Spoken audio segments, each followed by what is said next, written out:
A very warm welcome all of you. I hope you are doing well. My name is Nadeem. आज की video बहुत ही important है उन सभी के लिए जो कि C U E T P G M S W H U Q P 21 के लिए प्रिपरेशन कर रहे हैं, जिनका एग्जामिनेशन डेट ऑलमोस्ट आ चुकी है, टेंटेटिव डेज, जो कि आपका एग्ज़ाम जो है मार्च में होने जा रहा है, जो कि लास्ट टाइम भी मार्च में हुआ था। लास्ट टाइम मार्च में आपका 28 मार्च 2024 को ये एग्ज़ाम हुआ था। अब हम बात करेंगे आज इस वीडियो की इंपॉर्टेंस के बारे में, साथ ही साथ कुछ इंपॉर्टेंट चीज़ें भी मैं डिस्कस करूँगा। इसमें मैंने आपको प्रीवियस ईयर क्वेश्चन पेपर को लेकर, क्योंकि मैं इस पेपर को पिछले 4 से 5 सालों से ट्रैक कर रहा हूँ, जब ये डी यू ई टी के नाम से हुआ करता था, फिर उसके बाद C U E T P G आया इसके अंदर, और C U E T P G में भी 2 बार पैटर्न चेंज हो चुका है। अभी तक भी कुछ लोगों को बहुत कोई कन्फ्यूज़न है, वो भी मैं यहीं पर क्वेरी क्लियर कर दे रहा हूँ, क्योंकि मेरे पास मेल्स काफ़ी आ रहे हैं। तो जिसमें मैं उनकी बेसिक क्वेरी ये रहती है कि ये कितने क्वेश्चन आएंगे। तो मैं आपको बताऊँ 75 क्वेश्चन आएंगे। उसमें फिर ये क्वेश्चन आता है क्या मैथ्स के भी क्वेश्चन आएंगे, क्या इंग्लिश के क्वेश्चन आएंगे हमारे, क्या या रीजनिंग के क्वेश्चन आएंगे। तो नहीं, ये सिर्फ और सिर्फ 75 जो क्वेश्चन आपके होंगे ये ओनली और ओनली जिस एग्जाम पेपर के लिए आपने अप्लाई किया है, लाइक आपने सोशल वर्क के लिए अप्लाई किया है, तो सिर्फ और सिर्फ MSW बेस्ड जो भी आपका सिलेबस दिया हुआ है, क्या है आपका सिलेबस आपका यहाँ पर मेंशन है। यहाँ पर आप देख सकते हैं ये आपका सिलेबस है, ठीक है। पूरा 9 यूनिट है आपकी, जिसमें कि मैंने इसमें सोशोलॉजिकल कंसेप्ट या सोशल कंसेप्ट जो मैं आपको डिस्कस कर चुका हूँ अपने यूट्यूब चैनल पर, और इकोनॉमिक कंसेप्ट भी डिस्कस कर चुका हूँ। कुछ यूनिट मैंने पॉलिटिकल साइंस की बनाई है, और अभी लास्ट में मैंने अभी वीडियो डाली है साइकोलॉजिकल कंसेप्ट की फर्स्ट टॉपिक की, सेल्फ की। ओके, तो इस तरीके से मैं जो कंटेंट है आपका, जो सिलेबस है, उसको भी कवर करते जा रहा हूँ अपने यूट्यूब चैनल पर वीडियोज़ के थ्रू। लेकिन अगर किसी को कंप्लीट नोट्स चाहिए तो मैंने भी नोट्स बना रखे हैं, जिसमें कि आपको ये पूरे 9 यूनिट तो मिलेंगे, इन्वायरमेंट भी मिलेगा, इसमें सभी जितने भी सब टॉपिक भी हैं वो भी सब इसमें कवर हैं। लीगल कंसेप्ट भी है, social reform, social movement, social work and social change, social transformation and social technology, sustainable technologies, ठीक है। तो इस तरीके से आपकी 9 यूनिट हैं जो कि आपने सिलेबस में दिए, लेकिन मैंने 10 यूनिट डिज़ाइन की है, जो मेरी खुद के एक्सपर्टीज़ पे मैंने डिज़ाइन किया कि क्वेश्चन वहाँ से भी पूछे जाते हैं और पूछे जा रहे हैं। तो जिसके बिहाफ पर मैंने 10 यूनिट्स जो है आपके लिए प्रिपेयर्ड की हैं। तो आप अगर ये यूनिट्स नोट्स लेना चाहते हैं तो you can text me at academy@gmail.com, उस पर अपना हाई लिख के भेजें, और साथ ही पेपर कोड क्या है आपका HUQP21। ओके, अपना नाम और HQP पेपर कोड के साथ मुझे मेल करें, मैं आपको जो है वो अवेलेबल करा दूंगा। ओके, तो यहाँ तो रही है हमारे नोट्स की बात, लेकिन अब हम जो हमारी जो आज की वीडियो है वो बहुत इंपॉर्टेंट है उनके लिए, क्योंकि जो MCQs के लिए, क्योंकि कुछ लोगों ने कहा कि क्या सिर्फ ओनली नोट्स पढ़ने से काफ़ी काम हो जाएगा। मैं जो आपको बताऊँ, मैंने नोट्स में जो आपको प्रोवाइड कराया है, नोट्स तो मैंने आपको साथ साथ प्रोवाइड कराया है, साथ ही साथ मैंने एक PDF भी शेयर किया है, जिसमें मैंने इंपॉर्टेंट वीडियो के लिंक दिए हैं आपको, वो भी मेरे ही चैनल पर डिस्कस्ड हैं, लेकिन आपके सिलेबस में मेंशन नहीं, लेकिन क्वेश्चन उनसे बनता है। अगर आप उन वीडियोस को भी देख के जाएंगे तो आपको एलिमिनेशन राउंड में भी इजी रहेगा, ठीक है। तो जैसे मैंने बताया, तो नोट्स आपके लिए इंपॉर्टेंट रहेंगे, और इंपॉर्टेंट वीडियोस जो इसका मैंने एक PDF बनाकर आपको दिया है, जिसमें आप क्लिक करेंगे देन आप सीधा वीडियो पर पहुंच जाएंगे, ठीक है। इस तरीके से एक PDF उसमें भी दिया हुआ है। अब ये दोनों चीज़ हो गई, साथ ही साथ जो मैंने आपकी एग्जामिनेशन को और स्ट्रॉन्ग प्रिपरेशन हो जाए आपकी, और अच्छे से आप एग्जाम को क्लियर कर जाएं, और आपको मनचाहा यूनिवर्सिटी, चाहे टिस्ट तुलजापुर है, DSSW है, या फिर कोई और यूनिवर्सिटी आपने एम कर रहे हैं, तो वो आपको मिल जाए और आप अपनी अच्छी जगह से MSW कर सकें, ठीक है। तो इसके लिए मैंने नोट्स भी प्रिपेयर किए हैं, MCQs भी डिज़ाइन किए हैं। MCQ जो भी आपके डिज़ाइन है टोटली आपके सिलेबस के ऊपर बेस्ड है, और साथ ही साथ जो प्रीवियस ईयर क्वेश्चन पेपर में जो लेवल था, जो टर्मिनोलॉजी थी, जो पैटर्न था, उसी को फॉलो करते हुए क्वेश्चन जो है डिज़ाइन किए गए हैं। इसमें मैंने 1064 MCQs जो है मैंने डिज़ाइन किए हैं। 1064 MCQs मैंने क्या किए हैं, मैंने डिज़ाइन किए हैं आपके लिए, ताकि आपकी प्रिपरेशन आप चेक भी कर सकें, और ये थोड़ा लेवल हाई करके रखा है, जो नोट्स हैं उससे थोड़ा लेवल हाई करके रखा है, ताकि आप एक कंपैटिबल प्रिपरेशन कर सकें, ठीक है।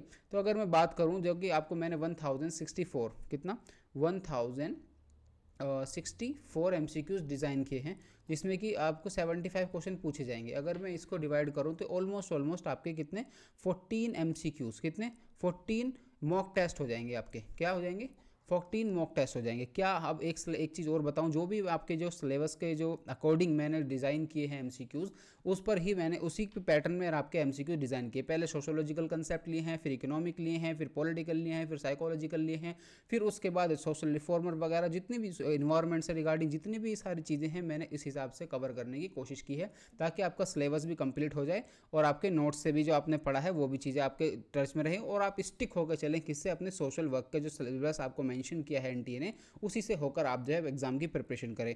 कुछ लोग क्या है यूजीसी नेट की बुक से प्रिपरेशन कर रहे हैं, बहुत बल्कि है और अभी जैसे टाइम टेकिंग नहीं, जैसे कुछ लोग अभी प्रिपरेशन कर रहे होंगे या साथ ही उनके कॉलेज के सेमेस्टर के एग्जाम चल रहे होंगे, इस तरीके से भी वो बिजी होंगे तो इतना समय नहीं दे पाएंगे, क्योंकि एक बल्कि बुक है और वो बुक भी किसके लिए, यूजीसी नेट के लिए। आप एमएसडब्ल्यू कर चुके होंगे, उसके बाद ही आप जो है उस बुक को पढ़ें, हालांकि पहले भी पढ़ सकते हैं जिसमें कि आपको बेनिफिट रहेगा। मैं उस बुक को पढ़ चुका हूँ और बुक काफ़ी बेनिफिशियल रही है मेरे लिए भी, क्योंकि मैं यूजीसी नेट क्वालिफाइड हूँ, तो मैंने भी उस बुक को पढ़ा था, तो उस बुक को पढ़ने के बाद मेरा यूजीसी नेट निकला था। ठीक है, तो यूजीसी नेट के लिए प्रिपरेशन हम बाद में करेंगे स्पेसिफिक होकर, लेकिन अभी हम बात कर लेते हैं सीयूटी पीजी के लिए। तो सीयूटी पीजी के लिए ये जो आपका सिलेबस है, इसके अकॉर्डिंग मैंने आपके पूरे एमसीक्यूज जो क्या है डिज़ाइन किए हैं, डिफाइन किए हैं, किस किस तरीके से आपके एमसीक्यूज रहने जा रहे हैं। ओके, यहाँ पर और आपको मैं बताऊँ साथ ही साथ ये economic concept, political concept, psychological, environment, legal, social reform movement and social work, ये सभी के सभी मैंने टॉपिक्स में कवर करने की कोशिश की है। अब वो जो 1064 एमसीक्यूज़ हैं वो नेक्स्ट स्लाइड पर हैं आपके लिए। अगर आप चैनल पर नए हैं तो प्लीज़, मैं ज़्यादातर तो अपील नहीं करता हूँ, लेकिन आज मैं आपसे बोल ही रहा हूँ प्लीज़, और थैंक यू सो मच। अभी हमारा परिवार जो है 5000 प्लस लोगों का हो चुका है, यानी 5000 प्लस अकेडमी या सोशल वर्क यूट्यूब चैनल से जुड़ चुके हैं। Thank you so much for being connected with me, and you can also follow my Telegram channel, this is social work with Nadeem, and it has 1.1K follower subscriber on Telegram channel. Okay, यहाँ पर MCQs भी मैं डालूंगा, साथ ही साथ other information भी है, कुछ क्वेरी होती है तो वहाँ पर भी क्वेरी कर रहे हैं लोग, देन उसका मैं आंसर करता हूँ। ये मेरा मेल है academysweat@gmail.com। ठीक है, आप मुझे इंस्टाग्राम पे भी फॉलो कर सकते हैं, क्योंकि वहाँ पर भी मैं एमसीक्यूज वगैरह अब अपनी स्टोरीज वगैरह में शेयर करूँगा, जिससे कि आप अपने आसानी से चीज़ों को आप तक चीज़ें रिसोर्सेज पहुँच जाए, है ना। तो उसमें है MD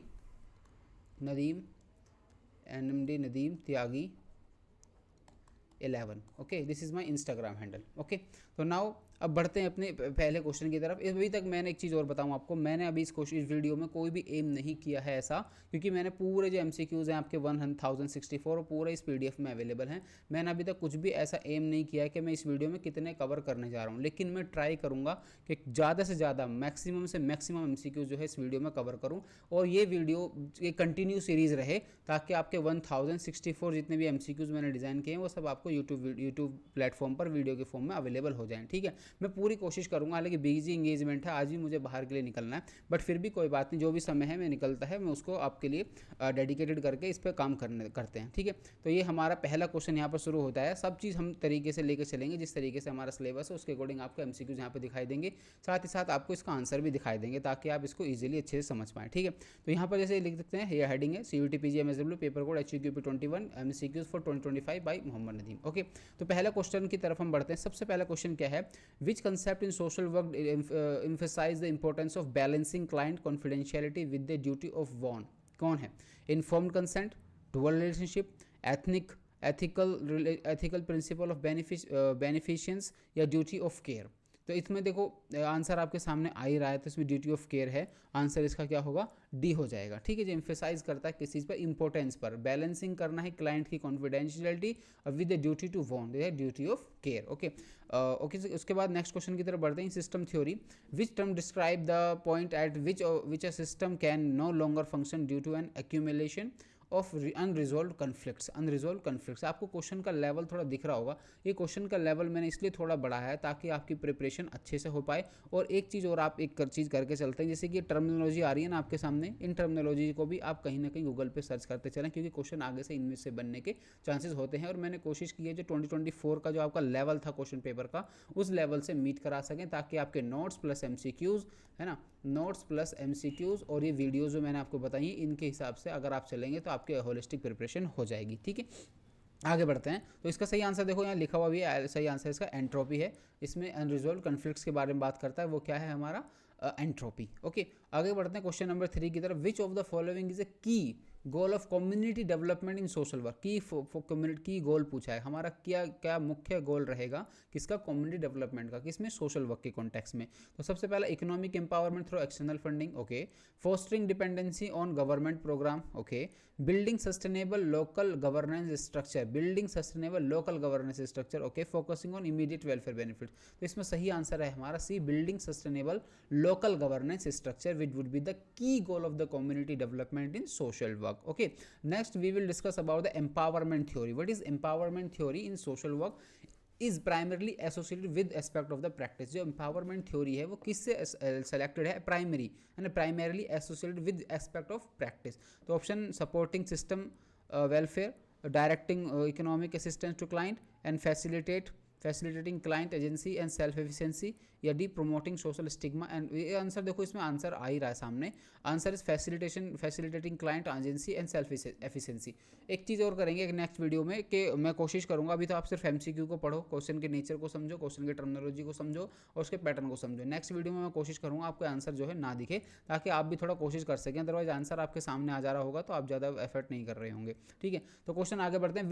which ethical model in social work decision making incorporates client values essential to the process। तो आपके सामने ऑप्शन है Kantian model, bioethical model, client centred model या फिर problem solving model. Problem solving model जो दिया था किसने, एच पर्लमैन ने दिया था। ठीक है, उसके बारे में यूजीसी नेट में बड़ा फेवरेट क्वेश्चन है, बार बार पूछते हैं इसमें। तो इसका सही आंसर हमारा क्लाइंट सेंटर्ड रहेगा, क्योंकि सोशल वर्क में डिसीजन मेकिंग के इनकॉर्पोरेट्स कर रहे हैं अगर किसी क्लाइंट की वैल्यूज में ऐसा एसेंशियल प्रोसेस, तो क्या है, हमारा केस वर्क का एक पार्ट है।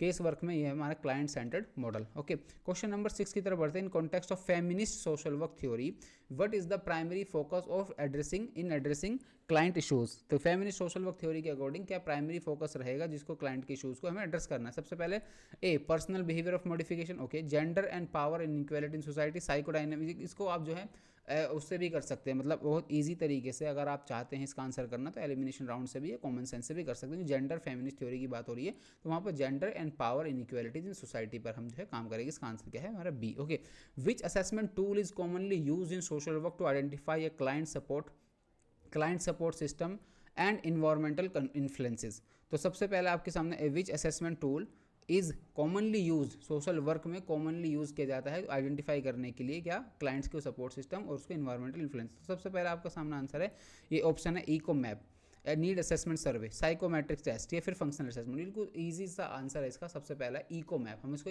इको मैपिंग करते हैं। जब आप सोशल वर्क पढ़ेंगे तो आप उसमें जब मेथड्स पढ़ेंगे, मेथड्स के अंदर आप जब थ्योरीज पढ़ेंगे, टूल्स पढ़ेंगे, असेसमेंट पढ़ेंगे तो ये सब करना आपके लिए आसान हो जाएगा। लेकिन मैं अभी से आपको इस लेवल का लेकर चल रहा हूँ ताकि आप जो है अच्छे से प्रिपरेशन कर सकें और उसके सराउंडिंग्स जो चीज़ें हैं वो भी जान पाएँ और अपना, ठीक है, अपनी प्रिपरेशन होलिस्टिक तरीके से रख पाएँ। अब नेक्स्ट क्वेश्चन की तरफ करते हैं।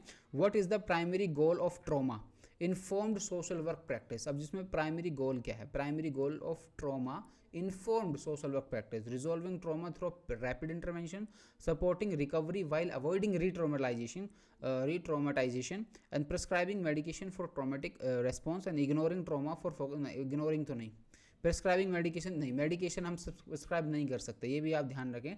सोशल वर्कर मेडिसिन जो है मेडिकेशन प्रिस्क्राइब नहीं कर सकता। ठीक है, और सपोर्टिंग रिकवरी वाइल अवॉइडिंग रीट्रोमेटाइजेशन, अब इसमें सपोर्ट कर सकते हैं रिकवरी में जब वो अवॉइडिंग कर सकते हैं उसमें, वाइल अवॉइडिंग रीट्रोमेटाइजेशन, दोबारा उसको हम रीट्रोमेटाइज कराएं, चीज़ों को याद दिला के उससे बेहतर हम इसमें करें सपोर्ट करें उसको रिकवरी में जब वो किससे रीट्रोमेटाइजेशन हो रहा हो उसको। ठीक है, आगे बढ़ते हैं क्वेश्चन नंबर 9 की तरफ। क्वेश्चन नंबर 9 हमारा बात करता है किसकी, क्वेश्चन नंबर 9 हमारी बात करता है which social work model emphasise the development of self advocacy.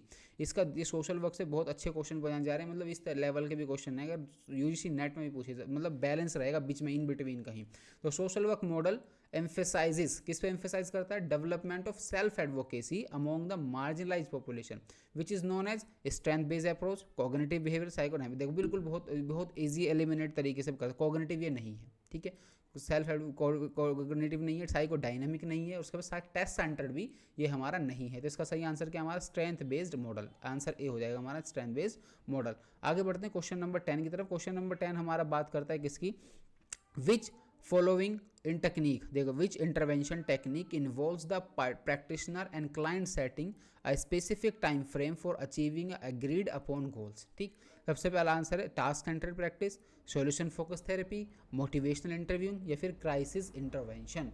तो इसमें से सही आंसर हमारा आएगा, टेक्निक की बात की है जो इन्वॉल्व कर रहा है प्रैक्टिशनर को और क्लाइंट को in a specific setting a specific time frame for achieving agreed upon goal. तो टास्क, देखो इसमें क्या अचीव कर रहे हैं, टाइम फ्रेम में कर रहे हैं, तो किसका टास्क स्पेसिफिक है, बहुत स्पेसिफिक जो है। तो इसमें क्या है, specific time frame for achieving agreed upon goals, तो इसका टास्क सेंटर प्रैक्टिस। सही आंसर क्या हो जाएगा हमारा, टास्क सेंटर प्रैक्टिस। ओके, आगे बढ़ते हैं क्वेश्चन नंबर 11 की तरफ। क्वेश्चन नंबर 11 बात करता है हमारा क्वेश्चन नंबर 11 बात करेगा in social work what does the term intersectionality. अब देखो कितना अच्छा शब्द आया, ये शब्द यहाँ से क्वेश्चन आपके बनते हैं, इस तरीके की जो टर्मिनोलॉजी है यहाँ से क्वेश्चन आपके बनते हैं, तो ध्यान से समझना। इन सोशल वर्क, ये सोशोलॉजी के कॉन्सेप्ट में भी आप देख सकते हो, इंडिविजुअल कॉन्सेप्ट में भी आप देख सकते हो, ठीक है। In social work what does the term intersectionality primarily address, overlapping identities and their impact on discrimination. Okay, integration of psychological social support strategies for social integration for of immigration. Okay, आगे बढ़ते हैं, next question, next option देख लेते हैं हमारा क्या D क्या कह रहा है। इसका डी कह रहा है the cross section of psychology and social work. देखो इसमें इंटरसेक्शनैलिटी का मतलब समझना है यहाँ पर आप क्या है। मान के चलो एक इंडिविजुअल है, अभी आपके जहन में क्या है, एक इंडिविजुअल है, मैंने आपको कुछ नहीं बताया, सिर्फ क्या बताया, एक इंडिविजुअल है, मैंने बोला वो फीमेल है। ओके, तो आपके सामने में एक फीमेल नजर आया। अब वो फीमेल एक एसटी भी है, एसटी फीमेल है, ठीक। अब वो एसटी होने के साथ साथ उसको कहीं ना कहीं एक पीडब्ल्यूडी जो एक उससे एक डिसेबिलिटी से भी वो जूझ रही है, तो साथ ही क्या होगा, वो डिसेबल पर्सन भी हो गया, तो उसको हम क्या डिफरेंटली एबल भी बोलते हैं, तो पीडब्ल्यूडी भी हो गए। तो हम इसको अलग अलग लेयर्स में चीज़ों को देख रहे हैं। Being a female comparatively male difficult, then उसके बाद एसटी फीमेल होना देन और डिफिकल्ट, देन उसके साथ साथ आपको क्या होना, पीडब्ल्यूडी, यानी कि आप किसी प्रकार की डिसेबिलिटी से गुजर रहे हैं, तो वो आपकी क्या, एक ही इंडिविजुअल की इंटरसेक्शनैलिटी जो कि हम एड्रेस कर रहे हैं, देखिए ना। In social work what does the term intersectionality primarily address, वो इस बात को करता है कि ओवरलैपिंग आइडेंटिटीज, क्योंकि बीइंग ए फीमेल एक अलग आइडेंटिटी है, बीइंग ए एसटी एक अलग आइडेंटिटी है, और बीइंग ए पीडब्ल्यूडी एक अलग आइडेंटिटी है उनकी, and their impact on discrimination, ठीक है, डिस्क्रिमिनेशन इन सभी, being a female, being a ST, being a PWD. I hope कि आपको इस अच्छे से छोटे से एग्जाम्पल से चीज़ों को समझ में आया। अगर आया है तो प्लीज़ वीडियो को लाइक कर दो और कमेंट करो, और आपको बताना कि क्वेश्चन का जो लेवल है, क्वेश्चन पेपर जो पैटर्न है आपको किस तरीके का लगा वो, ठीक है। अब आगे बात करते हैं हम क्वेश्चन नंबर 12 की। क्वेश्चन नंबर 12 हमारा बात करता है सेल्फ डिटर्मिनेशन। सेल्फ डिटर्मिनेशन एक कोर सोशल वर्क प्रिंसिपल, क्या है, कोर है, क्या social work principal is closely associated with which theory. Self determination की बात चल रही है यहाँ पर, system theory, humanistic theory, functionalist theory, या फिर आपको psycho analytic theory. Psycho analytic theory नहीं है ये, साइको एनालिटिकल थ्योरी बिल्कुल नहीं हो सकती, ठीक है। फंक्शनलिस्ट थ्योरी जो है हमारी सेल्फ डिटर्मिनेशन की बात नहीं करती है, सोशियोलॉजी की थ्योरी है जो कि बात करती है किस तरीके से जो डिज़ाइन पैटर्न है सोसाइटी के अंदर, वो इसलिए बनाया गया ताकि सोसाइटी फंक्शन कर सके। अगर किसी भी चीज़ का हम एलिमिनेट करते हैं तो सोसाइटी वर्क करने में हैम्पर होगी, यानी सोसाइटी अच्छी तरीके से रन फंक्शन नहीं कर पाएगी, ठीक है। ह्यूमनिस्टिक थ्योरी, ये system theory, system theory also part of sociological theory, you will read it in my notes also, okay. And I have discussed in on my YouTube channel also this system, what is social system, you can search on my YouTube channel what is social system theory, so you will get a video, okay. I guess 19k plus views it has, okay. Now humanistic, the self determination is core social work principle, that is a humanistic theory. answer होगा इसका b, answer would be the b, okay. Answer would be the b, okay, यहाँ पर answer would be the b, okay. Our which approach in social work, which approach in social work prioritize reducing power, reducing करना है क्या, power को, imbalances, power imbalances in client and practitioner relationship, narrative therapy, class centre therapy, या फिर आपके client centre therapy, या फिर radical social work. तो इसका आंसर सही है हमारा रेडिकल सोशल वर्क, क्योंकि रिड्यूसिंग इम्बैलेंसिंग। अब रेडिकल सोशल वर्क में अगर आप पढ़ेंगे सोशल एक्शन, सोशल एक्शन आप पढ़ेंगे, सोशल एक्शन में आप पढ़ेंगे क्या, सॉल एलेंस्की के बारे में पढ़ेंगे, ठीक है। सॉल एलेंस्की के बारे में अगर आप पढ़ेंगे तो वहाँ पर हमें देखने को मिलेगा कि रेडिकल्स के लिए किस तरीके से जो पावर इम्बैलेंस है सोसाइटी के अंदर, उसको बैलेंस करने के लिए हम जो है जो जितने भी मेथड्स हैं, टेक्निक्स हैं, अप्रोच हैं, उनको इस्तेमाल करके हम जो बैलेंस बनाने की कोशिश करते हैं सोसाइटी में, जो कि सोसाइटी में पावर क्या है, इम्बैलेंस है, तो वो सब क्या किस चीज़ के अंदर आएगा, रेडिकल सोशल वर्क के अंदर आएगा, ठीक है। अब आगे बात करेंगे हम आगे क्वेश्चन नंबर 14 की तरफ। Question number 15 talks about which legislative act directly address child welfare in case of parental neglect and abuse. देखो कितना अच्छा क्वेश्चन है, कौन सा लेजिस्लेशन है जो बात करता है, जो डायरेक्ट एड्रेस करता है चाइल्ड के वेलफेयर की in case of parental neglect और अब्यूज, यानी पेरेंटल ने नेग्लेक्ट कर दिया है, बच्चों को छोड़ दिया है, या फिर उनके साथ किसी प्रकार का उनके साथ शोषण हो रहा है, ठीक है। तो उसके कौन सा एक्ट है ये, the child abuse prevention and treatment act, CAPTA, then the family support act, juvenile justice act and the foster care and dependence. आप यहाँ पर कंफ्यूज हो सकते हैं जेजे एक्ट से रिगार्डिंग, लेकिन JJ act is a different thing. यहाँ पर है हमारा सही आएगा सेप्टा, ठीक है। The child abuse prevention and treatment act जो है सेप्टा है, इसका सही आंसर क्या होगा हमारा 14, यस आंसर इसका 14 क्या होगा हमारा आंसर 14, ये इंडिपेंडेंस एक्ट ऐसे तो मैंने कोई एक्ट आज तक पढ़ा है नहीं, ठीक है। आगे बढ़ते क्वेश्चन नंबर 15 की तरफ। क्वेश्चन नंबर 15 में सोशल वर्क में जो CSR की जो कॉन्सेप्ट है, CSR से क्वेश्चन यहाँ पर पूछा गया है। CSR में आपके सामने क्वेश्चन है इन ऑर्गेनाइजेशनल सोशल वर्क, ठीक है, ऑर्गेनाइजेशनल सोशल वर्क है। What does the term corporate social responsibility refer, okay, providing mental health service to the employee, okay, implementing ethical socially responsible practice in business operations, okay, complying with government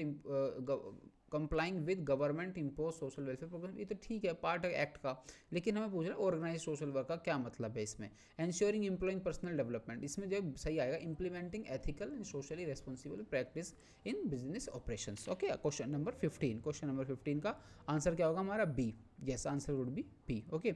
आगे बढ़ते हैं question number 16 की तरफ। Ecological model के बारे में पूछा है इन्होंने।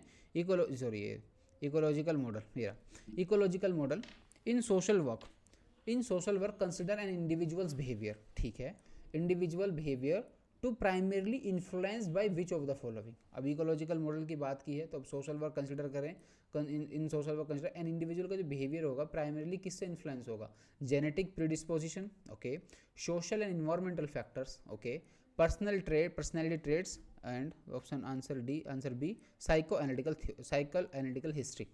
इसमें आंसर यहीं पर आ रहा है हमारा। जब भी हमारा इको फेमिनिज्म या इकोलॉजिकल मॉडल की बात आ रही है तो इकोलॉजिकल मॉडल वही कहलाता है जिसमें कि हमारा सोशल और इन्वायरमेंट, आसपास की उसकी ज्योग्राफिकल सेटिंग्स किस तरीके की है, सोसाइटल पैटर्न किस तरीके का है, ये सब चीज़ मिलकर एक इंडिविजुअल के बिहेवियर को इन्फ्लुएंस करती हैं, तो उसको हम क्या बोलते हैं, ecological model in social work, okay. आगे बढ़ते हैं क्वेश्चन नंबर 17 की तरफ। Question number 17 talks about in case management which of the following is primary role of social worker. Case management में प्राइमरी रोल क्या रहेगा सोशल वर्कर का। बहुत इजी क्वेश्चन है, बहुत आसान सा क्वेश्चन है, बहुत अच्छा क्वेश्चन है। ऑप्शन पढ़ लेते हैं हम सारे। ऑप्शन है direct provision of financial aid, okay, direct provision, okay, diagnosing mental health disorder, okay, coordinating and linking clients to resources and performing therapeutic intervention. ये सही आंसर क्या होगा हमारा, इसका सी रहेगा। C is the more relevant to the case management in the context of social worker. क्यों? क्योंकि case management में हमें सोशल वर्कर जो है एक रिसोर्स मोबिलाइजर के भी रूप में एक अच्छा काम करता है, लाइजनिंग का भी अच्छा काम करता है। तो सोशल वर्कर जो है कोऑर्डिनेट करेगा, प्राइमरी रोल रहेगा। उसके बाद ये डायग्नोस्टिक मेंटल हेल्थ डिसऑर्डर, ये साइकेट्रिक के पास चले जाएंगी चीज़ें, ठीक है। परफॉर्मिंग थेरेपेटिक इंटरवेंशन वो भी साइकेट्रिस्ट के पास चली जाएंगी। Direct provision of financial add नहीं करेगा। सोशल वर्कर क्या करेगा, इन सब चीज़ों से लिंक कराने की कोशिश करेगा जिस तरीके की as per the need of the client और as per the need of the individual. तो social worker would coordinating the linking clients to the resources, okay। Question number 18 की तरफ हम बढ़ेंगे। क्वेश्चन नंबर 18 हमारा बात करता है which practice model emphasize quick practical intervention to address immediate client needs के बारे में बात करता है। तो आपके सामने ऑप्शन है solution focused brief therapy, okay, task centre model, okay, crisis intervention model, या फिर हम बात करेंगे एम्पावरमेंट अप्रोच की। तो इसमें सही आंसर क्या होगा इसका सही आंसर होगा हमारा C, crisis intervention model, okay. आगे बढ़ेंगे क्वेश्चन नंबर 19 की तरफ। Question number sorry immediate practice, इसका सही आंसर होगा B, okay, task centre model, okay. Question number 19 की तरफ बढ़ेंगे। क्वेश्चन नंबर 19 बात करता है what is the main focus of strength perspective, ठीक है। मेन फोकस क्या रहेगा किसका, स्ट्रेंथ पर्सपेक्टिव का in social work practice. Identifying client problem, ठीक है, leveraging existing client ability and resources, strength आगे पढ़ने, conducting deep if psychological assessment, increasing societal support, नहीं, आइडेंटिफाई द क्लाइंट्स प्रॉब्लम। इसमें क्या है, स्ट्रेंथ बेस्ड पर्सपेक्टिव, हमें स्ट्रेंथ पर्सपेक्टिव पर काम करना है सोशल वर्क में। इसमें लेवरेजिंग करनी पड़ेगी हमें एग्जिस्टिंग क्लाइंट्स की एबिलिटी एंड रिसोर्सेज। वो क्या होगी हमारी 19 होगा इसका सही, 19 का बी आंसर हमारा सही होगा, जो कि बात करता है strength perspective in social work की, ओके। आगे बढ़ते हैं क्वेश्चन नंबर 20 पर। क्वेश्चन नंबर 20 बात करता है, क्वेश्चन नंबर, एक सेकेंड, ये आगे क्यों नहीं बढ़ रहा, क्वेश्चन नंबर 20, ठीक है। क्वेश्चन नंबर 20 बात करता है in social policy, okay. Social policy आप समझते होंगे। आप में से कुछ लोग, मुझे एक होमवर्क देता हूँ आपको छोटा सा, देखो आप मेरे साथ पार्टिसिपेट करोगे ना तो आपको ही बेनिफिट होगा और मुझे भी मोटिवेशन मिलेगा। देखो सोशल पॉलिसी, आप थोड़ा सा इस पर काम करके आना please. Social policy and public policy, इन दोनों में क्या डिफरेंस है, एक एक एग्जाम्पल के साथ आप इसको कमेंट बॉक्स में लिखना। या आप तो गूगल कर सकते हैं, थोड़ा बहुत पढ़ सकते हैं कहीं से, ताकि अब मैं इसलिए आपको एक्स्ट्रा एफर्ट करवा रहा हूँ, बताने को मैं आपको यहीं बता सकता हूँ एक एग्जांपल से ही, लेकिन मैं चाहता हूँ आप थोड़ा सा चीज़ों को और अच्छे से समझें। तो आप गूगल करके आएँ, गूगल करें, गूगल करने के बाद जो भी आपको इन दोनों में डिफरेंस दिखता है आप उसे कमेंट बॉक्स में लिखें, अपने हाथ से खुद लिखें, ठीक है। और उसके बाद जो है उस पर कमेंट कर दें, मैं फिर उसको देखूंगा, फिर उसको आपको लाइक भी करूंगा आपके कमेंट को, और इससे मुझे भी एक मोटिवेशन मिलेगा कि आपको एक होमवर्क दिया, आपको आपने उसे किया। दूसरा ये कि आपको सोशल पॉलिसी और पब्लिक पॉलिसी में डिफरेंस भी पता लग जाएगा, और लंबे समय तक आप उसको याद रख पाओ, क्योंकि आपने उसको जानने के लिए एफर्ट किए हैं, ठीक है। इसी तरीके से, ठीक है। तो आगे बढ़ते हैं question number B, question number 20 जो कि बात कर social policy. Which term defines a systematic analysis of causes and effects of a particular problem to inform public changes? Need assessment, social policy analysis, program evaluation, and B cost benefit analysis.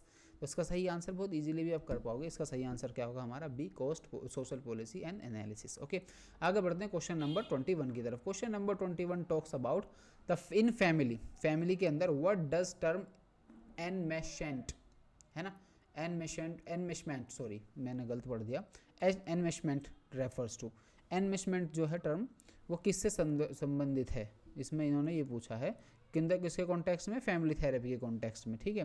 तो आपके सामने option यहाँ पर आ गए हैं। Family member maintaining strict boundaries, okay, family members experiencing blood and overly involved boundaries, communication breakdowns in families and conflict avoidance between family members. इसका सही answer क्या है, इसमें बात कर रहा है फैमिली थेरेपी की। जो टर्म है एनमेशमेंट, एनमेशमेंट के बारे में बात कर रहा है। इसका सही आंसर क्या है हमारा, फैमिली मेंबर जो है एक्सपीरियंसिंग कर रहे हैं ब्लड और ओवरली इन्वॉल्व बाउंड्रीज का। इसका सही आंसर क्या होगा हमारा, इन फैमिली में एनमेशमेंट। इसका आप एग्जांपल भी आप गूगल पे भी कर सकते हैं, ठीक है। तो आपको लंबे समय तक चीज़ें याद रहेंगी। अब बात करेंगे हम क्वेश्चन नंबर 22 के बारे में। क्वेश्चन नंबर 22 जो बात करेगा हमारा वो है हमारा द सोशल वर्क अप्रोच, ठीक है। सोशल वर्क की approach primarily focus on helping clients, primarily focus करता है किस पे, क्लाइंट की हेल्पिंग करने में। क्यों आते ही वो अचीव कर सकें अपने पर्सनल गोल और चेंज कर सकें their negative thoughts and pattern. तो इसका सही आंसर क्या होगा हमारा, psycho analytical, cognitive behavioural, solution focused और पर्सन सेंटर। हमारा जो होगा इसमें देखो negative thoughts, focus, client centre to achieve personal goals. इसका सही आंसर होगा इसमें cognitive behavioural therapy, cognitive behavioural therapy इसका क्या होगा, इसका सही आंसर होगा। ओके, क्वेश्चन नंबर 23 की तरफ हम बढ़ेंगे। Question number 23 talks about which theory emphasise the social behaviour is learned. जो कौन सी बात करती है कि सोशल बिहेवियर जो है लर्न किया जाता है primarily through observation and imitation word others. तो इसमें सही आंसर ऑप्शन आपकी humanistic theory, social learning theory या बिहेवियरलिज्म या फिर सिस्टम थ्योरी। इसका सही आंसर आपका सोशल लर्निंग थ्योरी।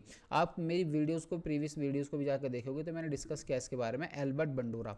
आपसे इससे क्वेश्चन पूछा जा सकता है कि सोशल लर्निंग किसने दी है ना, तो आप देखें इसका आंसर आएगा एल्बर्ट बंडूरा।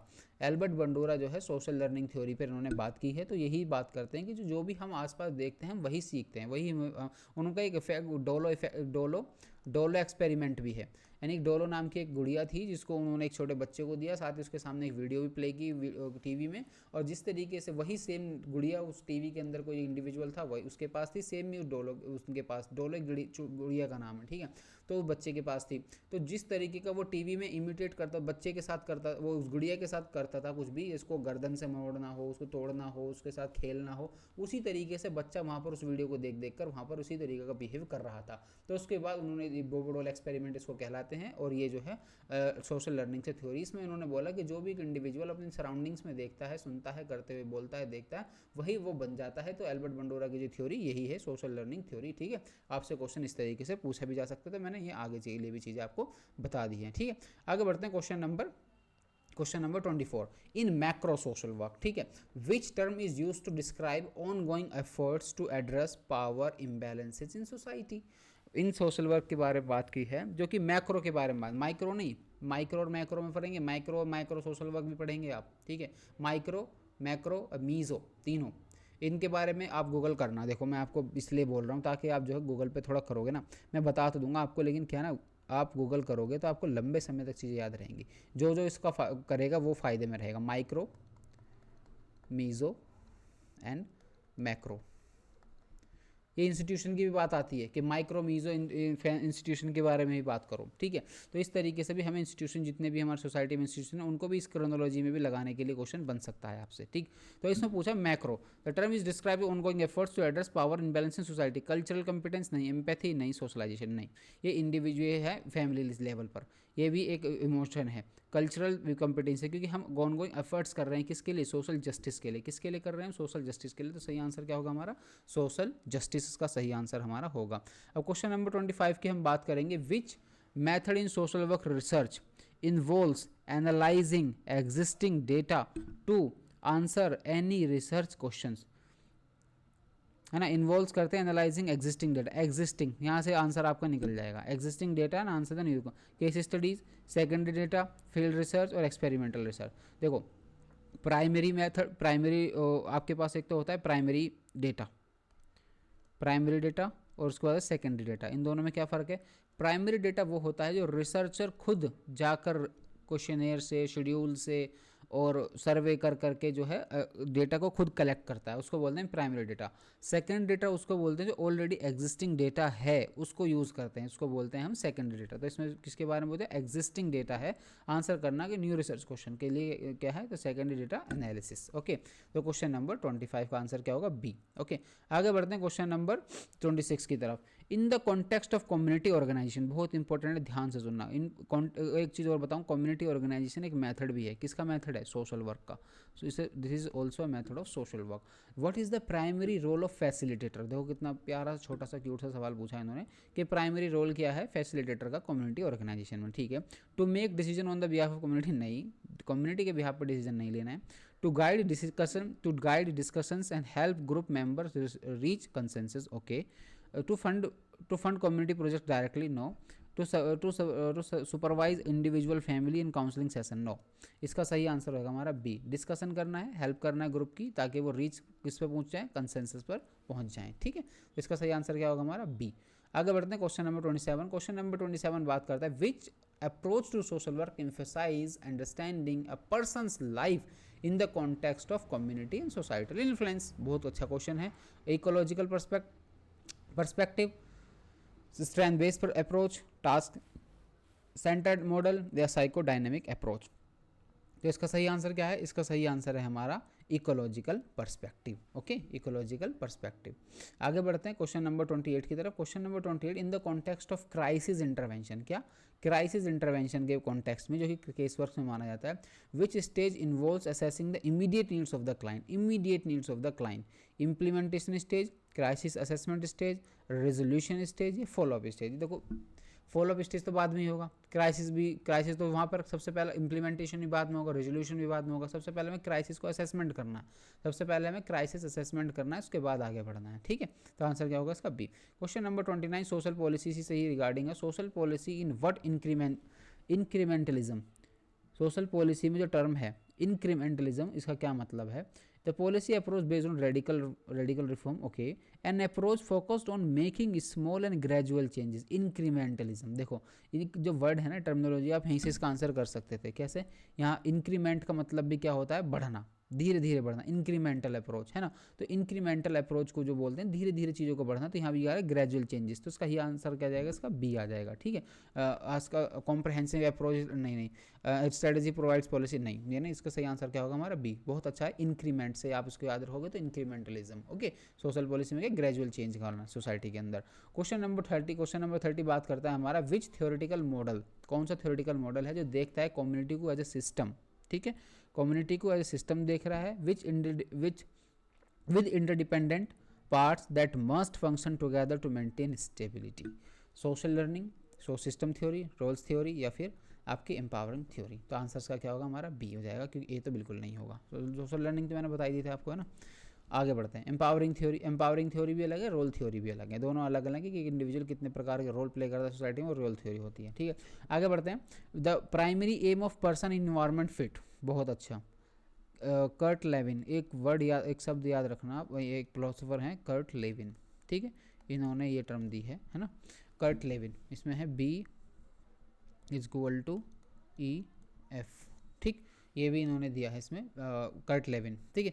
अब इसमें आंसर पूछा हमारा क्या है, perspective is isolate individual issues, focus psychological assessment only, examine the individual in the context of social environment, और उसके बाद क्या है प्रायोरिटाइज जो है इकोनॉमिक रिसोर्सेज इन असेसमेंट। तो इसका सही आंसर देखो यहाँ से हो रहा है, बी से बिहेवियर है, ई से इन्वायरमेंट है, और एफ से द फिट, इन्वायरमेंट फिट। ठीक, इस तरीके से इनों का भी बनाया था। B is equal to bracket में E upon E comma F. ठीक, which term in social work describe an approach that emphasize mutual aid among community members.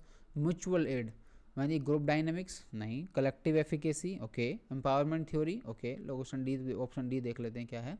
Option D is behaviour modification नहीं। इसका सही आंसर क्या है हमारा, जो describe कर रहा है एम्फेसाइज कर रहा है किस पर, म्यूचुअल पर, mutual aid among the community member, वो क्या कलेक्टिव एफिकेसी तो होगी ना, एम्पावरमेंट थ्योरी है ना, ग्रुप डायनामिक है ना, बिहेवियरल मॉडिफिकेशन है। ठीक है, विच ऑफ द क्वेश्चन है which principle of advocacy in social work involves ensuring that clients receive accurate information to make informed choices। Okay, तो ए बी सी और डी। देखो एक चीज़ और मैं आपको बता दूं, ये बहुत सारे क्वेश्चन जो आप देख रहे होंगे ना इस तरीके के, या इस लेवल पर आकर एनटीए ने पूछा है सोशल वर्क के पेपर में, क्योंकि वो क्या कर रहा है 75 क्वेश्चन आपसे पूछ रहा है, सिर्फ और सिर्फ 75 क्वेश्चन पूछ रहा है, वो भी आपके सब्जेक्ट डोमेन के। तो इतना डीप तो उसको जाना ही पड़ेगा। ठीक है, तो इसलिए सोशल वर्क के सवाल समझना जरूरी है, बहुत ज़रूरी है, आपके हेल्पफुल रहेगा। इवन ये क्वेश्चन जो है आप जो है अगर आप नेट की प्रिपरेशन भी करें तो कहीं ना कहीं आपको बाद में फ्यूचर में उसमें भी हेल्प ये आपको करने जा रहे हैं। ठीक है, तो इस तरीके का लेवल बनाने की कोशिश की है। जो आपका सिलेबस बेस है फैमिली, पॉलिटी, इकोनॉमी, ये सब पे धीरे धीरे सवाल आगे आएंगे, क्योंकि मैंने एक एक सेगमेंट को पकड़ के सवाल बनाए हैं। तो इसमें अभी मोस्टली सोशल वर्क के जो सवाल इसलिए ही आ रहे हैं, तो हर सवाल आपके लिए बेनिफिशियल रहेगा। ठीक, आगे बढ़ते हैं। अच्छा इसका तो आंसर हमने लिया ही नहीं। हाँ, which principle of advocacy in social work involves ensuring that, ensure करता है किस चीज़ के लिए, clients receive accurate information to make inform choices. B transparency, advocacy कर रहा है, एंश्योर कर रहा है कि clients receive accurate information to make inform choices transparently. ठीक है, ट्रांसपेरेंसी।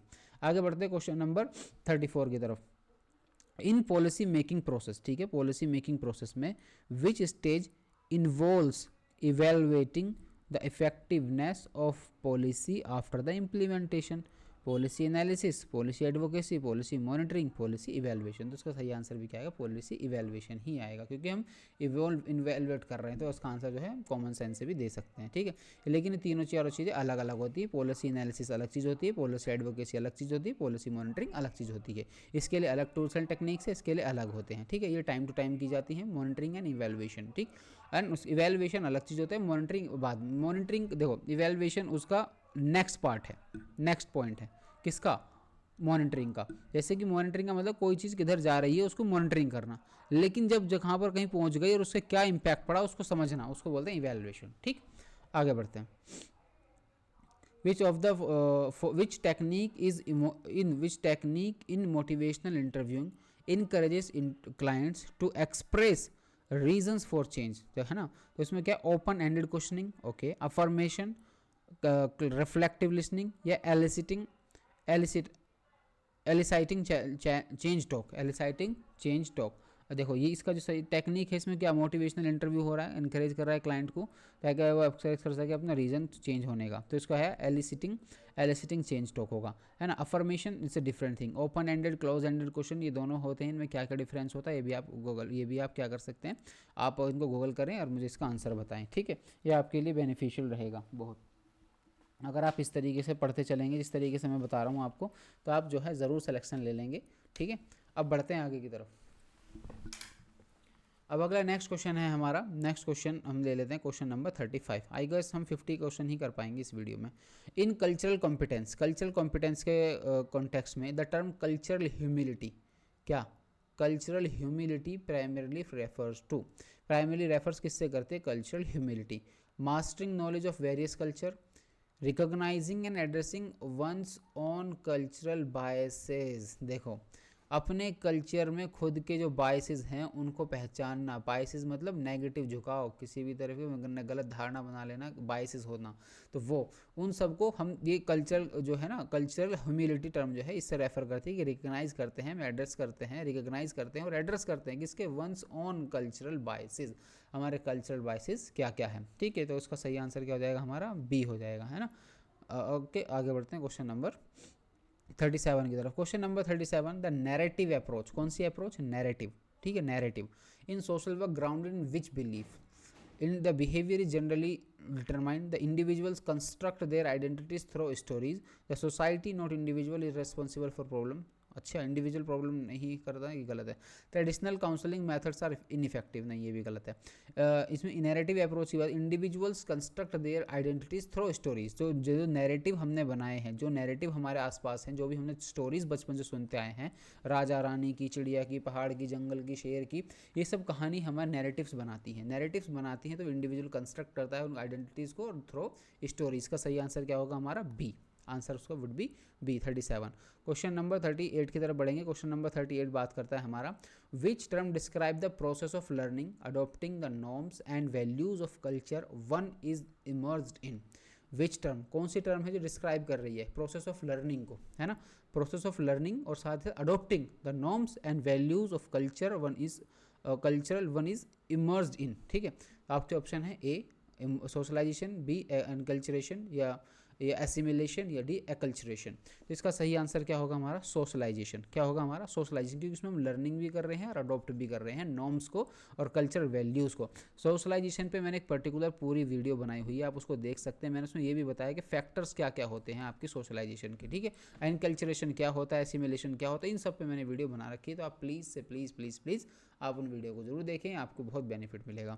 ठीक है, क्वेश्चन नंबर 39 की तरफ हम बढ़ते हैं। Question number 39, in the field of social work group polarisation, ठीक है, क्या ग्रुप पोलराइजेशन हो रहा है, फिनोमेना क्या है, where individuals in a group adopt more moderate opinions, ये तो ठीक है, पोलराइजेशन की बात करनी है हमें। Group discussion lead to riskier decision, नहीं ये भी ठीक है, इसमें पोलराइजेशन की कोई ऐसी बात नहीं है। Members take extreme position following group discussion, यानी कि एक इधर को सही बता रहा है तो एक बिल्कुल एक इधर की बात सही बता रहा है, मिड में कहीं भी उनकी चीज़ें नहीं सेट आउट हो पा रही हैं। ठीक है, तो वो उसकी तो पोलर बन रहा है ना, पोलर पढ़ते हैं ना, साउथ पोल नॉर्थ पोल, तो पोलर बन रहे हैं यहाँ पर अलग अलग। ठीक, तो उसको हम क्या बोल रहे हैं यहाँ पर? सी। मेंबर टेक एक्सट्रीम, क्या कर रहे हैं? एक्सट्रीम पोजीशन ले रहे हैं following groups and discussion. Group avoids controversial topics and ट्रेंडली, नहीं ग्रुप पोलराइजेशन की बात हो रही है तो यही हो रहा है इसमें। ठीक है, तो आंसर क्या होगा इसका हमारा? सी 39। और क्वेश्चन नंबर 50 की तरफ बढ़ते हैं। क्वेश्चन नंबर 40 10 क्वेश्चन और डिस्कस करेंगे, 50 क्वेश्चन हमारे हो जाएंगे। उसके बाद ही बहुत सारे क्वेश्चन हमारे बचेंगे जो आपके आएंगे सोशोलॉजिकल कंसेप्ट पर, साइकोलॉजिकल कंसेप्ट पर, इकोनॉमिक कंसेप्ट पर। ठीक है, और जितने भी अदर टॉपिक्स हैं, सब टॉपिक्स हैं, जितने भी आपके सब्जेक्ट्स वाइज जितने भी टॉपिक दिए हुए, सब पे मैंने डिफाइन क्वेश्चन बनाए हैं। 1064 क्वेश्चन हैं जो मैंने आपको बताया, रफली 14 MCQs आपके बन रहे हैं। ठीक है, मैं कोशिश करूँगा, देखो बिजी शेड्यूल है, मैं कोशिश करूँगा कि आपको 14 जो ये MCQs आपको करा दूँ इस फॉर्म में, ताकि आप एग्जाम से पहले चीज़ों को अच्छे से कर पाएँ। इन केस नहीं हो पाता है तो भी देख लेंगे क्या करना है। ठीक है, वैसे कि PDF इज़ रेडी। ठीक है, PDF रेडी है विद आंसर्स। ओके, आगे बढ़ते हैं क्वेश्चन नंबर 40 की तरफ। क्वेश्चन नंबर 40 क्या बात करता है? In model of social work aim, ठीक है, model of social work aim to help clients alter their environmental condition to improve personal functioning. देखो, सोशल वर्क के मॉडल में किसके एम करना है? एम करना है हेल्प करने में, किसको? क्लाइंट को, ताकि वो अल्टर कर सके। क्या अल्टर कर सके? Their environmental condition to improve personal functioning. क्या होगा उसका? टास्क सेंटर्ड, या फिर आपका होगा एम्पावरमेंट्स अप्रोच, या प्रॉब्लम सॉल्विंग, या इकोलॉजिकल मॉडल। जब हम बात कर रहे हैं इन्वायरमेंट की या इकोलॉजिकल मॉडल सोशल वर्क की, तो उसमें इन्वायरमेंट का मतलब वहाँ पर ज्योग्राफिकल कंडीशन भी मानो आप, वहाँ की जितनी भी ज्योग्राफिकल कंडीशन है वो बहुत हद तक आपके कल्चर को भी इन्फ्लुएंस करती हैं। ठीक है, आपके खान पान को इन्फ्लुएंस करती हैं, आपकी ड्रेस को इन्फ्लुएंस करती हैं, और आपकी कनेक्टिविटी को भी करती हैं, और आपकी ग्रोथ की जो है, जितनी भी आपकी ग्रोथ है उसको स्पीड क्या रहेगी उसके ऊपर भी बहुत ज़्यादा डिपेंडेंसी होती है आपकी, आपकी ज्योग्राफी, आपकी टोपोग्राफी कैसी है, आपके आसपास का इन्वायरमेंट कैसा है। ठीक है, तो इसमें क्या होगा हमारा? Ecological model of social work हो जाएगा, इकोलॉजिकल मॉडल हम यूज़ करेंगे। ठीक है, आगे बढ़ते हैं क्वेश्चन नंबर 41 की तरफ। क्वेश्चन नंबर 41 बात करता है हमारा कि what is the main function, किसका मेन फंक्शन, किसका? नेटवर्किंग का। ठीक है, क्वेश्चन पूछा है नेटवर्किंग का मेन फंक्शन क्या है इन सोशल वर्क प्रैक्टिस में? Identifying clients weakness, okay, but networking का तो नहीं है ये। Creating supportive connection for resources and information, okay. Reducing service delivery cost, okay. Conducting thorough client evaluation. Answer इसका मेरे हिसाब से होगा बी। आंसर क्या होगा इसका हमारा बी, क्योंकि इसमें क्रिएट कर रहे हैं हम, क्या क्रिएट कर रहे हैं, supportive connection for the resources and information. तो सबसे मोस्ट अप्रोप्रिएट अगर ऑप्शन है तो वो हमारा बी। तो question number 41। Now we have question number 42। Question number 42 बात करता है in human right social work, ठीक है। Which principle emphasize the need to understand clients struggle with in the large political and social context, ठीक है। Equity, okay, empowerment, intersectionality and social justice. तो इसमें हम बात करेंगे तो प्रिंसिपल जो एम्फेसाइज करता है need to understand clients struggle with larger political and social context, तो वो होगा हमारा आंसर डी, क्योंकि वो है हमारा सोशल जस्टिस। क्या है, सोशल जस्टिस, ठीक है। आप ये क्वेश्चन देख रहे हैं, इसका आंसर भी मैं आपको साथ साथ बताते चल रहा हूँ। आप एक बार कमेंट में जरूर मुझे बताएं कि क्वेश्चन का लेवल आपको कैसा लगा। आपके साथ में प्रीवियस ईयर क्वेश्चन पेपर भी डिस्कस कर चुका हूँ, तो आप उसको भी देख सकते हैं, आप जो है बैलेंस चेक कर सकते हैं। साथ ही आप बताएं मुझे कि क्वेश्चन का लेवल आपको कैसा लगा, कि आपको इनको करने से फीलिंग आ रही है, अच्छा महसूस हो रहा है कि नहीं, मतलब आप डुएबल लग रहा है आपको एग्जाम या नहीं लग रहा है, ठीक है। इस तरीके से भी आप मुझे कमेंट में बता सकते हैं, ठीक है।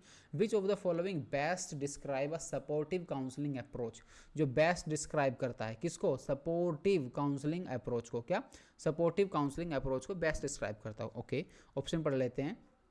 The aim to address only the clients immediate needs, okay, supportive counselling में immediate needs, okay. It offers empathetic listening and emotional support without directive advice, okay. It encourages challenges the client's core belief, okay. और उसका last क्या है हमारा, option D. Option D is it focus on it focuses on providing financial assistance. B, it offers empathetic listening and emotional support without directive advice. Supportive counseling जो है इसका सही जो कॉमन सेंस जो सबसे ज़्यादा सही और सटीक आंसर की तरफ जा रहे हैं वो हमारा B, it offers empathetic listening, emotional support without directive advices. तो आंसर क्या होगा इसका बी, आंसर बी, 43 का आंसर बी होगा। क्वेश्चन नंबर 44 की तरफ हम बढ़ेंगे। क्वेश्चन नंबर 44 हम बात करते हैं रिसर्च। बहुत प्यारा सब्जेक्ट, बहुत प्यारा टॉपिक है ये बहुत पूछा जाता है हर जगह पर, रिसर्च में तो पूछ ही लिया जाता है। In research the term triangulation refers to, triangulation का क्या मतलब होता है, तो इसमें यूजिंग मल्टीपल मेथड्स और data sources to validate findings. बिल्कुल पहला और सही जवाब यही है, क्योंकि ट्रायंगुलेशन में ये होता है कि जब आप कोई भी आपकी जो भी फाइंडिंग रही है आप उसको मल्टीपल मेथड से, मल्टीपल डेटा सोर्सेज से आप उसको क्रॉस चेक करके वही सेम रिजल्ट आपका आए, तो फिर क्या होगा, वो आपका सही आंसर कहलाएगा, वो सही रिसर्च कहलाएगी, आपकी वैलिडेट करेगी आपकी फाइंडिंग्स को, तो उसको क्या बोलते हैं हम, ट्रायंगुलेशन। ओके, आगे बढ़ते हैं। क्वेश्चन नंबर 45 है। क्वेश्चन नंबर 45, इन सोशल वर्क प्रैक्टिस रेजिलेंस, बहुत प्यारा वर्ड है रेजिलेंस। रेजिलेंस किसको डिफाइन कर रहा है, resilience is defined as the absence of mental health issues, नहीं, ability to cope and recover from adversity, बिल्कुल सही और सटीक आंसर यही है। The clients adherence to social norm and तो मतलब इस तरीके का ये रेजिलेंस है कि कुछ केस वर्क के अंदर आप देखोगे कि इंडिविजुअल कोई भी एक चीज़ इतना सदमा होता है, इतना ट्रॉमा लगता है कि उससे रिकवरी नहीं कर पाता है, आगे नहीं बढ़ पा रहा है, मूव ऑन नहीं कर पा रहा है किसी चीज़ से। कोई बड़ा ट्रॉमा देखा उसने, बड़ा हादसा देखा उसने, वो एक्सीडेंट के फॉर्म में हो सकता है, किसी पर्सनल जो कोई इंडिविजुअल किसी की ज़िंदगी में था वो हमेशा हमेशा के लिए उससे चला गया वो, और बहुत अलग अलग तरीके के ट्रॉमा हो सकते हैं किसी इंडिविजुअल को। तो उस ट्रॉमा को आप कितने अच्छे से कोप अप करने की जो आपकी एबिलिटी है, या आप रिकवरी बहुत अच्छे से कर सकते हैं उस एडवर्सिटी से, उसको ही हम बोलते हैं क्या, रेजिलेंस। तो किसी की पावर अच्छी होती है रेजिलेंस की, किसी की कम होती है, ठीक है। तो ये क्या सोशल वर्क प्रैक्टिस में जो सही आंसर इसका बी आएगा, ability to cope up and recover from the adversities. Okay, आगे बढ़ते हैं क्वेश्चन नंबर 46 की तरफ। द टर्म मैक्रो प्रैक्टिस, क्या देखो फिर क्वेश्चन आ रहे हैं वहीं से। The term macro practice in social work referring to work focus on individual, नहीं फोकस नहीं, ये माइक्रो में जाएगा, फैमिली और इंडिविजुअल की बात करें, इंडिविजुअल ये माइक्रो में जाएगा, ठीक है।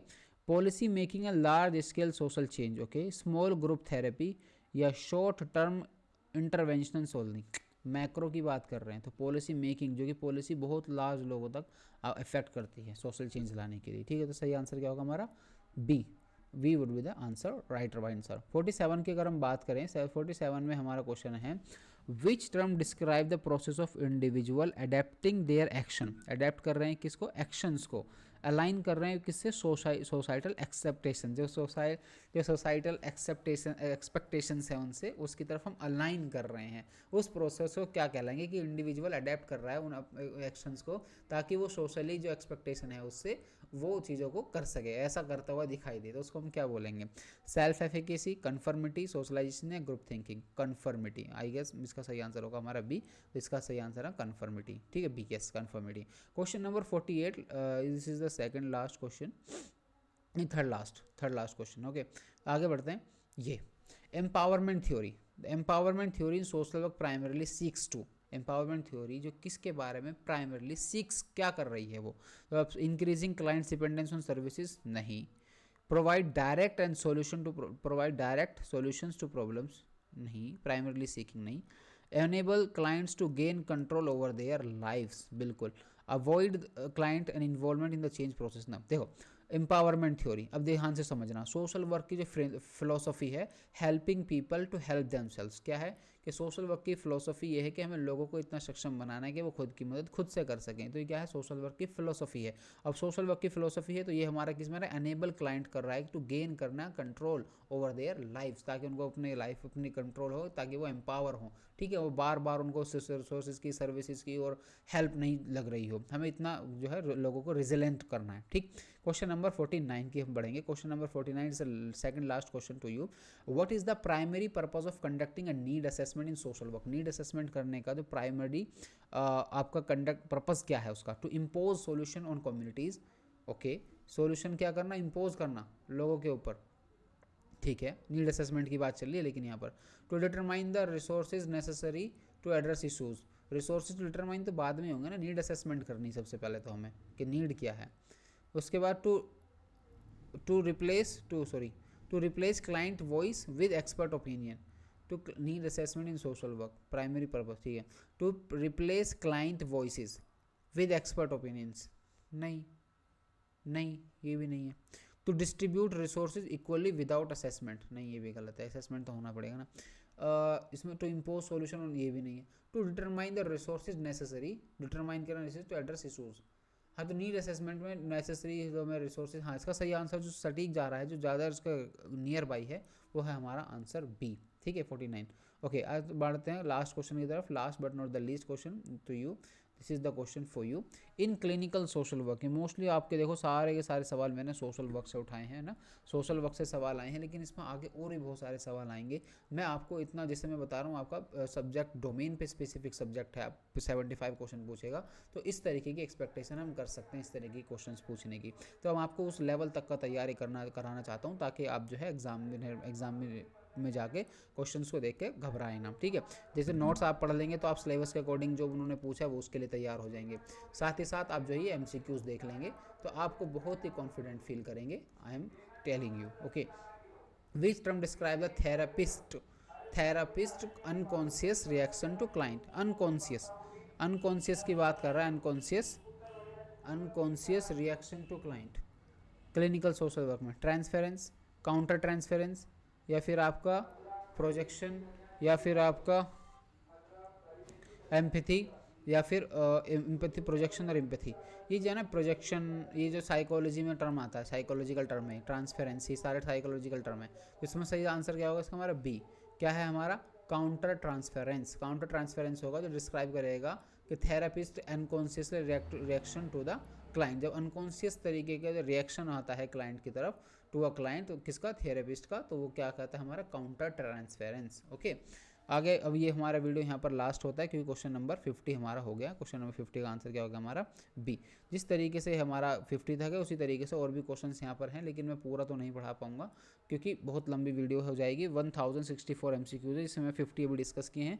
हम नेक्स्ट वीडियो में 50 से आगे बढ़ने की कोशिश करेंगे, और लेकिन हम बढ़ेंगे तभी जब आप बताएं कि मुझे क्वेश्चन का लेवल आपको कैसा लगा। ठीक है, और साथ ही साथ आप उस वीडियो को कितना तो लाइक करते हैं, कितने इस पर व्यूज़ आते हैं, उसके अकॉर्डिंग हम जो है चलेंगे। तो thank you so much for being here. Channel पर नए हैं तो सब्सक्राइब कर लो। अगर कुछ कमी लगी है तो आप कमेंट में ज़रूर बताएं। जो मैंने आपको होमवर्क उसमें दिया था इन बिटवीन, आप उसका आंसर देंगे तो मुझे अच्छा लगेगा और मुझे मोटिवेशन मिलेगा, ताकि मैं आप वीडियो और भी कंटिन्यू कर सकूँ। तो thank you so much for being here. मिलते हैं नेक्स्ट वीडियो में। Bye bye.